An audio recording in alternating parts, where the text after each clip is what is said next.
Malar's kitchen பார்க்குறவங்க அனைவருக்கும் என்னுடைய அன்பான வணக்கம். இன்றைக்கி ரொம்ப சிம்பிளாக சிக்கன் கிரேவி எப்படி செய்யலாம் அப்படின்னு தான் நம்ம பார்க்க போகிறோம். இந்த சிக்கன் கிரேவி சாதம், சப்பாத்தி, பூரி, இட்லி, தோசை, அப்புறம் பரோட்டா எல்லாத்துக்குமே ரொம்ப சூப்பராக இருக்கும். ஸோ வாங்க இந்த சூப்பரான சிம்பிளான சிக்கன் கிரேவி எப்படி செய்யுதுன்னு முதல்ல பார்க்கலாம். இந்த சிக்கன் கிரேவி பண்ணுறதுக்கு முதல்ல நம்ம 2 பொருட்களை வறுத்துக்க போகிறோம். ஒன்று வரமிளகாய், இன்னொன்று முந்திரி பருப்பு. முதல்ல வரமிளகாவை இந்த கடாயில் சேர்த்துக்கலாம். வரமிளகாய் ஒரு 6 வரமிளகாய் எடுத்திருக்கேன். இது கூடவே 10 முந்திரி பருப்பு சேர்க்குறேன். இது ரெண்டையும் லைட்டாக 1 நிமிஷம் வறுத்து விட்டால் போதும். வறுக்கும்போது சிம்லேயே வச்சு வறுத்துக்கலாம். இந்த கிரேவிக்கு நல்ல டேஸ்ட்டையும் திக்னஸ் கொடுக்கக்கூடியது இந்த முந்திரி பருப்பு தான். அதனால் இதை நல்லா பொறுமையாக ஒரு நிமிஷம் நல்லா வறுத்துக்கலாம். வறுத்த பின்னாடி நல்லா ஆறின பின்னாடி மிக்சி ஜாரில் சேர்த்துக்கலாம். இது கூடவே 2 தக்காளி பழம், நல்லா பழுத்த தக்காளியாக, பெரிய சைஸ் அளவுக்கு தக்காளியாக கட் பண்ணி சேர்க்குறேன். எல்லாத்தையும் நல்லா அரைச்சிடலாம். பாருங்கள், அரைச்சாச்சு. இப்போ இது இருக்கட்டும். அடுத்ததாக ஸ்டவ் ஆன் பண்ணி கடாயில் 5 டேபிள் ஸ்பூன் அளவுக்கு எண்ணெய் சேர்க்குறேன். எண்ணெய் இப்போ நல்லா சூடாகிடுச்சு. இதில் எல்லா மசாலா பொருட்களையும் சேர்த்துக்கலாம்.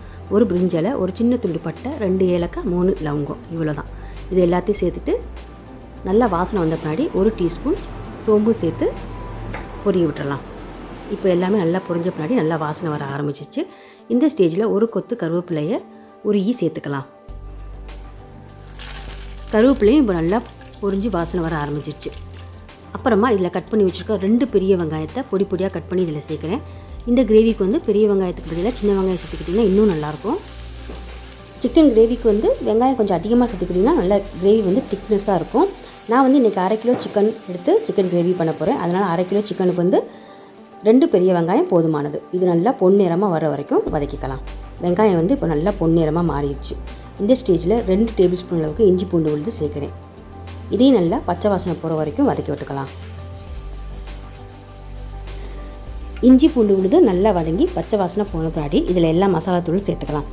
நான் 1/2 டீஸ்பூன் மஞ்சள் சேர்க்குறேன். காரத்துக்கு 1 டீஸ்பூன் தனி மிளகாய் தூள் சேர்க்குறேன். நீங்கள் காரத்துக்கு ஏற்றாப்புல சேர்த்துக்குங்க. ஏற்கனவே வரமிளகாவை அரைச்சி சேர்க்கறனால காரத்துக்கு ஒரே 1 டீஸ்பூன் தான் சேர்த்துருக்கேன். அப்புறமா 2 டீஸ்பூன் மல்லித்தூள் சேர்க்குறேன். கடைசியாக 1/2 டீஸ்பூன் ஜீரகத்தூள் சேர்க்குறேன். இது எல்லாத்தையும் சேர்த்துட்டு நல்லா வதக்கி விட்டுக்கலாம். எல்லா மசாலா தூளையும் சேர்த்தோடனே கடாயில் லைட்டாக அடி பிடிக்கும். அதனால் இதில் கொஞ்சமாக தண்ணி சேர்த்து இது எல்லாத்தையும் நல்லா வதக்கிக்கலாம். நல்லா வதங்கி பச்சை வாசனைலாம் போயிட்டு எண்ணெயெல்லாம் லைட்டாக மேலே தெளிஞ்சு வரணும். அது வரைக்கும் ஒரு 2 நிமிஷம் மிதமான தீயை வதக்கிக்கலாம்.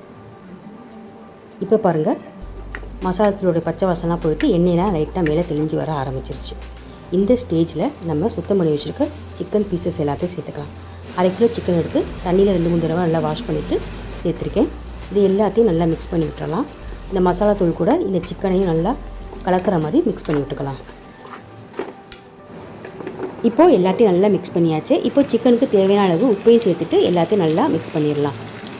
இதை 3 நிமிஷம் மூடி வச்சு வேக வச்சிடலாம்.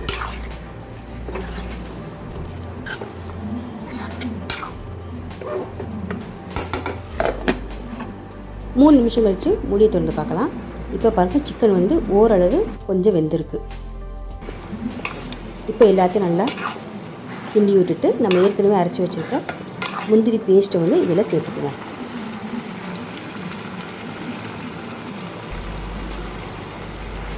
இப்போது எல்லாத்தையும் நல்லா திரும்பவும் கலந்து விட்டுக்கலாம். இந்த சிக்கன் கிரேவிக்கு ரொம்ப சுவையை கொடுக்கக்கூடியது இந்த முந்திரி பேஸ்ட் தான். எல்லாத்தையும் நல்லா மிக்ஸ் பண்ணிவிட்டு சிக்கன் வேக வைக்கிறதுக்கு 1 கப் அளவுக்கு தண்ணி சேர்க்குறேன். அப்புறம் கொத்தமல்லி இலைகளை மேலே சேர்த்துட்டு மூடி வச்சு ஒரு 5 நிமிஷம் வேக வச்சிடலாம். 5 நிமிஷம் கழித்து மூடி திறந்து பார்க்கலாம். பாருங்கள், சிக்கனாக நல்லாவே வெந்துருச்சு. சிக்கன் நம்ம மூடி வச்சு வேக வைக்கும் போது கொஞ்சம் தண்ணி அதிகமாகும். அப்புறம் சிக்கன்லேருந்து தண்ணி வெளியில் வரும். அதனால் கிரேவி கொஞ்சம் அதிகமாக இருக்குது. இப்போ ஸ்டவ்வை மீடியம் ஃப்ளேம்லேயே வச்சு ஒரு 5 நிமிஷம் மூடி போடாமல் இதை கொதிக்க விட்டுறலாம். இப்போ பாருங்கள், தண்ணியெல்லாம் கொஞ்சம் வற்றி எண்ணெயெல்லாம் தெளிஞ்சு வந்துருச்சு. சிக்கன் கிரேவி கொஞ்சம் திக்னஸ் வந்துருச்சு. இதில் கடைசியாக 1 டீஸ்பூன் அளவுக்கு கரம் மசாலா தூள். கரம் மசாலா தூள் கடைசியாக சேர்க்கும்போது ரொம்ப வாசனையாகவும் சுவையாகவும் இருக்கும். சேர்த்துட்டு எல்லாத்தையும் மிக்ஸ் பண்ணிவிட்டு 1 நிமிஷம் கழித்து நம்ம ஸ்டவ்வை ஆஃப் பண்ணிடலாம். கடைசியாக கட் பண்ணி வச்சுருக்க கொத்தமல்லி இலைகளை மேலே சேர்த்துட்டு சூடான சாதத்து கூட பரிமாறிடலாம். ஸோ இவ்வளோதாங்க சூப்பரான நல்ல டேஸ்ட்டான சிம்பிளான சிக்கன் கிரேவி ரெடி ஆயிடுச்சு. இந்த சிக்கன் கிரேவி வந்து சாதம், சப்பாத்தி, பூரி, இட்லி, தோசை, அப்புறம் வந்து பரோட்டா எல்லாத்துக்குமே ரொம்ப நல்லாயிருக்கும். நீங்களும் வீட்டில் ட்ரை பண்ணி பாருங்கள். எப்படி இருந்துச்சுன்னு கமெண்ட்ஸை சொல்லுங்கள். இந்த வீடியோ உங்களுக்கு பிடிச்சிருந்துச்சுன்னா வீடியோ கீழே லைக் பண்ணுங்கள், ஷேர் பண்ணுங்கள்.